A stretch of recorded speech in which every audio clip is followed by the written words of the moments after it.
When I realized how long that I've been single, and I was wondering why God hasn't answered my prayers yet of, you know, that I meet my future husband. And it made me question, um, God, is it because I would idolize him? Do I still have idolatry in my heart? Or just some kind of sin that I have that we need to change? Because I've been praying and I've been waiting, and I know God's promising me that he has a husband for me, and I've been trusting him with that.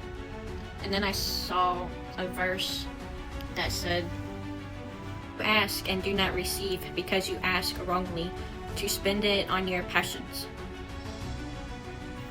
And I asked God, I said, "God, is that why you haven't answered my prayers yet?" And then he answered and he said, I'm not ignoring you, I'm preparing you. So sometimes when we're in a waiting season and we feel like God's not answering our prayers and we can feel like he's ignoring it, we can also know that he's not ignoring us, he's preparing us.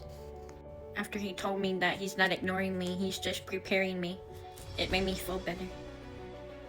You ask wrongly. Not all prayers are pleasing to God, only those consistent with his will as revealed in Scripture. Rather than seeking to honor God and advance his kingdom purposes, such prayers seek only to gratify self-centered passions or desires. James is not saying all pleasure is wrong. Only pleasure that does not have the glory of God as the goal. So our desires and our passions should glorify God. And if you want to look up the verses that tell you that not all pleasure is wrong, it's Genesis 1:31, Psalm 16:11, Psalm 84, 1-4, Psalm 10-12, 1 Timothy 6:17. If you want to go back a verse. The Bible also says, "You do not have because you do not ask." Study Bible says.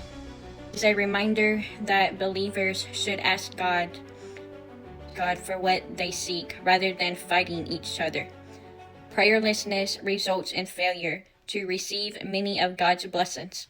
James does not imply that God wills to grant sinful, selfish desires, but bringing requests before God can have a purifying influence on one's desires.